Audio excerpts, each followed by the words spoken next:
Hello everyone, welcome back to another video. इस video में आप सभी का स्वागत है।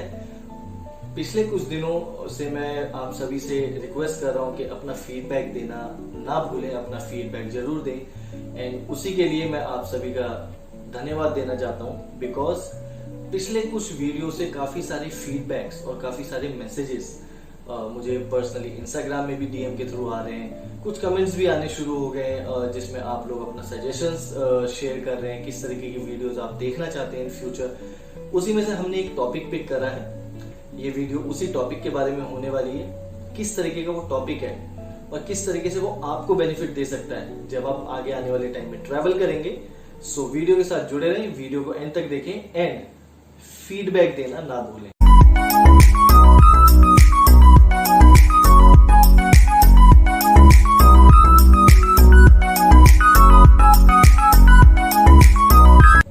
सीन कुछ ऐसा है कि जो फर्स्ट टाइम ट्रैवलर होते हैं उनको एक तरीके का कंसर्न होता है। वो कंसर्न है जब वो ट्रैवल करेंगे किसी थर्ड कंट्री में, सो उस कंट्री में क्या होगा, वो उस कंट्री में कैसे पहुंचेंगे, किस तरीके से रहेंगे, किस तरीके के दिन वो देखेंगे। ये तो एक कंसर्न है, बट उससे पहले का कंसर्न वो उस कंट्री में पहुंचेंगे कैसे। क्योंकि एक जो सबसे सीरियस डर उनको होता है वो होता है कि जब वो फ्लाइट बुक करते हैं, और ये काफी कॉमन थ्रेट है ज्यादातर फर्स्ट टाइम ट्रैवलर्स के साथ। काफी सारे ई फ्रॉड्स होते हैं आजकल, और काफी सारे जो है लोग उनको टिकट परचेज करने के बाद पता चलता है कि उनका टिकट तो कभी बना ही नहीं है, या उनको पता चलता है कि उनके साथ एक फ्रॉड हो गया है जिसमें उनसे पैसे भी ले लिए और वो पैसा एक अच्छा खासा अमाउंट होता है। क्योंकि काफी सारे ट्रैवलर्स जो कि जॉब करने के लिए जा रहे हैं या जो कि पढ़ने के लिए जा रहे हैं किसी थर्ड कंट्री में, हो सकता है कि उनको इतना ज्यादा अपनी दुनिया से बाहर के वर्ल्ड का एक्सपोजर नहीं हो। सो इस तरीके से वो बहुत इजीली इस फ्रॉड में फंस भी जाते हैं। सो इस सिनेरियो में किस तरीके से आप अपने आप को ओवरकम कर सकते हैं और किस तरीके से आप इस होने वाले फ्रॉड से बच सकते हैं, उसके लिए आप अगर इनमें से कुछ स्टेप्स फॉलो करेंगे सो हो सकता है कि आने वाले टाइम में या आप या फिर आपसे जुड़े हुए लोग जब वो ट्रैवल करेंगे, चाहे वो फर्स्ट टाइम ट्रैवल कर रहे हो या वो मल्टीपल टाइम ट्रैवल कर रहे हो, इस तरीके के होने वाले फ्रॉड से आप अपने आप को सेफ रख सकते हैं। So being a first time traveller, मैं आपको फर्स्ट टाइम ट्रैवलर के पॉइंट ऑफ व्यू से बताता हूँ। Being a first time traveller आपको किस चीज का ध्यान रखना है। नंबर 1, आप एक ऑथराइज्ड ट्रैवल एजेंट या ट्रैवल सर्विस प्रोवाइडर से डील करें। अब वो आइडेंटिफाई आप कैसे करेंगे। बहुत सारे सर्टिफिकेशंस होते हैं, बहुत सारे वैलिडेशन होते हैं जो कि एक ट्रैवल एजेंट को वेरीफाई करता है कि वो एक वेरियस एसोसिएशन बॉडीज से सर्टिफाइड है टू डू अ वर्क। जैसे कि अलग अलग इंडस्ट्रीज में होता है, अलग अलग परमिट्स आपको लेने पड़ते हैं regarding to your work. Similarly travel industry में भी डिफरेंट एसोसिएशन से आपको परमिशंस लेनी पड़ती हैं या लाइसेंस लेने पड़ते हैं before establishing your business in a proper manner. But it doesn't make a difference अगर आपके पास सर्टिफिकेशन नहीं भी है तो। इसलिए काफी सारे लोग जो होते हैं वो without having a proper channel of services certification भी इस बिजनेस को रन करते हैं और अच्छा खासा बिजनेस रन करते हैं। और हर इंडस्ट्री में जिस तरीके से कुछ लोग होते हैं कि जो अच्छा काम करते हैं, कुछ लोग होते हैं कि गलत काम करते हैं, तो वो गलत काम करने वाले की वजह से आप पूरी इंडस्ट्री को जनरलाइज नहीं कर सकते हैं। बट आपको क्या ध्यान रखना है कि आप जब भी टिकट बाय करें, and this is I am saying from the first time traveller point of view, you need to make sure आप जब भी किसी ट्रैवल एजेंट के पास जाएं वो या तो आईटा सर्टिफाइड हो।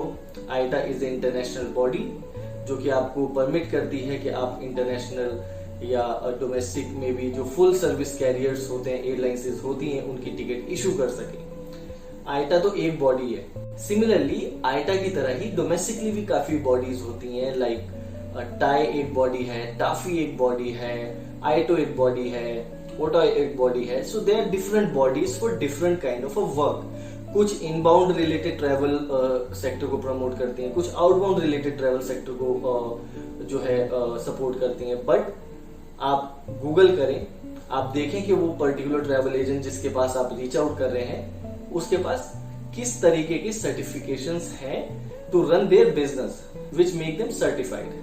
Point number 1। Point number 2, certification होने के बाद भी कोई किसी को फ्रॉड करने से नहीं रोक सकता, राइट। सो आपको क्या ध्यान रखना है कि अगर आप किसी से टिकट बाय कर रहे हैं सो आप ये ध्यान रखेंगे कि आपने जब अपनी टिकट परचेज कर ली है और अगर आप फर्स्ट टाइम ट्रैवल कर रहे हैं सो आपको पैसा तो देना पड़ेगा जब आप टिकट इशू कराएंगे, ठीक है। सो जब आप टिकट इशू कराते हैं तो टिकट इशू कराने के बाद आप तुरंत अपना टिकट नंबर लीजिए और उस टिकट नंबर को आप जिस भी पर्टिकुलर एयरलाइन से आप फ्लाई करने वाले हैं उस एयरलाइंस को आप कॉल करें और अपना टिकट नंबर बता के आप अपनी रिजर्वेशन जो आपकी बुकिंग है उसको वेरीफाई कर लें कि वो उस एयरलाइंस में रजिस्टर हुई है या नहीं हुई है, या फिर वो टिकट इशू हुआ है या नहीं हुआ है। इसका एक रीजन रीजन है कि मैंने आपकी टिकट इशू कर दी, टिकट इशू करने के बाद आप वो टिकट लेके चले गए, आपने मुझे पैसा दे दिया।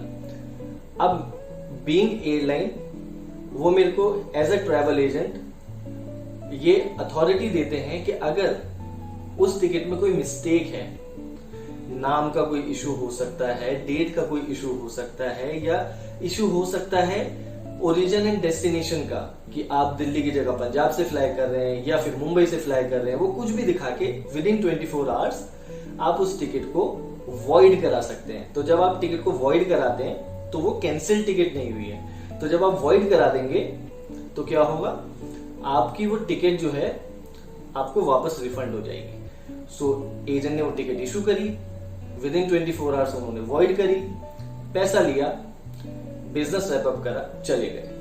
अब इस सिनेरियो में क्या होता है कि एक टिकट के लिए 10,000, 20,000, 50,000, लाख रुपए के लिए तो कोई बिजनेस अपना रैप अप करके जाएगा नहीं, राइट। सो ये एक चैनल होता है, चैनलाइज मैनर में होता है।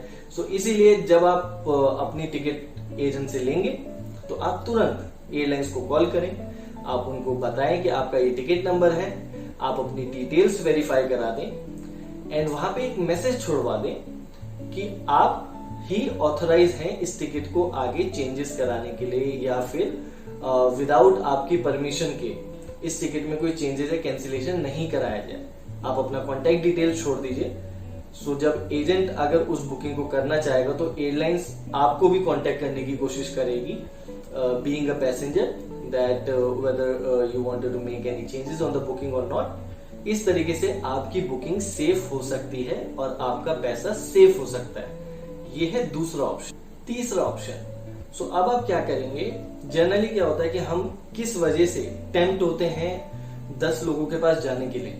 हम टेम्प्ट होते हैं कि एक ने दी आपको डील 1000 रुपए की, दूसरा देगा 500 रुपए में, तीसरा देगा 200 रुपए में और चौथा बोल सकता है फ्री में ले लो, राइट। इन आइडियल सिचुएशन ऐसा पॉसिबल नहीं है, बट हम लोग टेम्प्ट हो जाते हैं और टेम्प्ट होने की वजह से हम गलतियां करते हैं, मिस्टेक करते हैं एंड हम उस ट्रैप में फंस जाते हैं कि आप सर एक टिकट ले लो, दूसरी टिकट फ्री दे देंगे। ऐसा नहीं होता है। सो आपने क्या करना है, आप अपनी डेट फाइनल करें, आप अपना वेन्यू फाइनल करें। जब आपने जाने के लिए सारे डॉक्यूमेंट्स रेडी कर लिए हैं, सब कुछ फाइनल हो गया है, अब आप क्या करें, पहले एयरलाइंस की वेबसाइट में जाएं, वहां पे जाके देखें कि आपको आइडियल फेयर कितना मिल रहा है। उसके बाद आप एजेंट के पास जाएं, एजेंट से चेक करें कि वो आपको क्या फेयर ऑफर कर रहे हैं।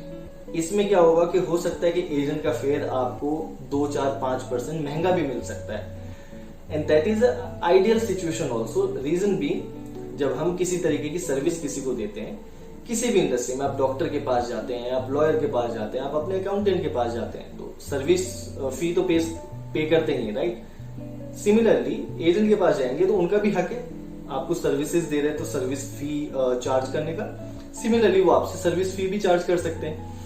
ये आप देखें कि किस लेवल पे वो चार्ज कर रहे हैं। बहुत ज्यादा नहीं होना चाहिए कि आपसे 50,000 की टिकट पे 70,000 कोई मांग रहा हो, ऐसा तो नहीं होना चाहिए, बट एक डिसेंट अमाउंट 5-7% आपसे अगर कोई मांगता है, 10% भी मांगता है, तो आप उस पर नेगोशिएट करिए। बट सर्विस फी देना और सर्विस फी लेना उनका राइट है और देना आपको चाहिए, बिकॉज आप सर्विसेज ले रहे हैं। तो आप क्या कर सकते हैं, आप एयरलाइंस के पास जाके आपने रेट्स चेक कर लिए, आपने वो रेट्स ले लिए, बट अब आप बोलेंगे कि आप एयरलाइन से भी टिकट ले सकते हैं, बट होता क्या है कि एयरलाइंस के लिमिटेड ऑफिसेज होते हैं। हो सकता है दिल्ली, मुंबई, चेन्नई, बेंगलोर, कैलकाटा में यहाँ पे तो ऑफिसेज हों, बट आप जलंधर से आते हो, आप जयपुर से आते हो, आप बीकानेर से आते हो, वहां पे ऑफिसेज नहीं होंगे। सो वहां पे आपको ट्रैवल एजेंट ही सर्विस देगा।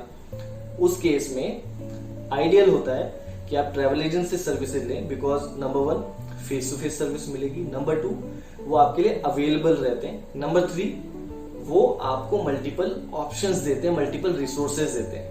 अगर आप एयरलाइन के पास जाएंगे तो वो यही बताएंगे कि उनकी एयरलाइंस कहाँ कहाँ फ्लाई करती है, बट अगर आप एक एजेंट के पास जाएंगे तो वो आपको बताएगा कि यहां से उस डेस्टिनेशन में जाने के लिए कितनी सारी एयरलाइंस फ्लाई करते हैं। तो इसमें आपको ऑप्शंस ज्यादा मिलते हैं। सेकेंड चीज, इसमें आपके पास एजेंट के थ्रू सर्विसेज, आप वीजा ले सकते हैं, आप फॉरेन एक्सचेंज कन्वर्ट करा सकते हैं, आप इंटरनेशनल सिम कार्ड ले सकते हैं, ट्रैवल इंश्योरेंस करा सकते हैं, तो मल्टीपल चीजें आपको मिल जाती है। सो ये तो हो गए 3 तरीके जिसकी वजह से आप अपने आप को सेफ रख सकते हैं, प्रोटेक्टेड रख सकते हैं। सो ये आपको बताना जरूरी क्यों था?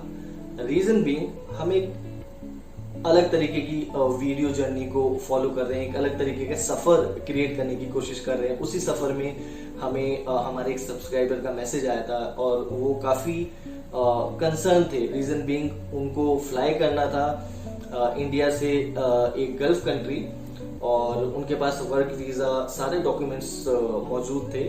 और अभी करंट सिनेरियो में भी because of the air bubble contract Indian government have amongst other countries as a Vande Bharat mission, so काफी सारी कंट्रीज में जा सकते हैं। तो उनको एक गल्फ कंट्री जाना था और ऑप्शंस मौजूद थे वाया थर्ड कंट्री।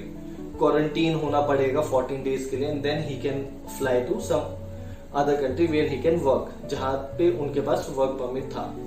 तो उन्होंने एक एजेंट को कांटेक्ट करा, एजेंट ने उनसे फीस ली, अच्छा खासा अमाउंट लिया, और मार्केट के स्टैंडर्ड से उन्होंने 30% एक्स्ट्रा प्रीमियम भी पे करा उन्हें, because the agent seems like very knowledgeable and then he can support him, and then he paid the money, he got the ticket also, and the ticket was also valid ticket number. ये एक interesting बात है, उनके पास valid ticket number था, सब कुछ ideal था, but जब उन्होंने टिकट में 10 दिन बाद सीट बुक करने के लिए और चेक करने के लिए कि सब कुछ उनकी बुकिंग में ठीक है या नहीं है, उन्होंने जब एयरलाइंस को रीच आउट करा, पहले तो एजेंट वो अनअवेलेबल था, तो उनको कुछ ऐसा लगा नहीं, बिकॉज ऐसा कभी हुआ नहीं था उनके साथ। तो उन्होंने एयरलाइंस की वेबसाइट पे जाके बुकिंग देखी, तो बुकिंग आ ही नहीं रही थी। रीजन बीइंग टिकट नंबर तो वैलिड ही नहीं था। तो हुआ क्या, उन्होंने एयरलाइंस को कांटेक्ट करा, तो पता चला कि वो टिकट इशू होके सेम डे कैंसिल हो गया था, वॉइड करा दिया गया था। सो रीजन बीइंग अगर आप टिकट को कैंसिल कराएंगे तो यू नीड टू पे कैंसिलेशन फी, राइट। बट अगर आप विद इन 24 आवर्स उसको वॉइड करा देते हैं, ये शो करके कि उस बुकिंग में कोई गड़बड़ है या कोई किसी भी रीजन से, उन्होंने पूरा पैसा रिकवर करा होगा एज अ एजेंट, और उन्होंने आगे दिया ही नहीं होगा, और उस दिन के बाद से उनकी दुकान आज तक खुली ही नहीं है। सो ये एक ऐसी चीज है जो आपको ध्यान रखनी होगी। ये चीज अच्छे खासे नॉलेजेबल और पढ़े लिखे लोगों के साथ भी होती है, अच्छे खासे रिसोर्सफुल लोगों के साथ भी होती है, और काफी कॉमन हो गई है। Reason being due to Covid काफी सारा चैलेंज है इस टाइम पे मार्केट में। सो हर कोई ट्राई कर रहा है अपनी तरीके से, हाथ पैर मार रहा है। सो अगर 10 चीजें अच्छी होंगी तो उसमें से 5 चीजें गलत भी हो सकती हैं, तो उनमें से अनफॉर्चुनेट केस ये है। तो ये वीडियो मेरे उन सब्सक्राइबर्स के लिए है जो इस तरीके के प्रॉब्लम में या तो फंस चुके हैं, या इस तरीके के उनके रिलेटिव्स हैं जो आगे आने वाले टाइम में ट्रैवल करने वाले हैं अराउंड द पेंडेमिक एरा, और उनके कोई रिलेटिव्स हैं जो एज ए स्टडी अब्रॉड जाने वाले हैं। Make sure you follow these steps and make sure you protect your upcoming travel. Till that time, आप लोगों का ध्यान रखें, प्यार फैलाते रहें, पीस आउट।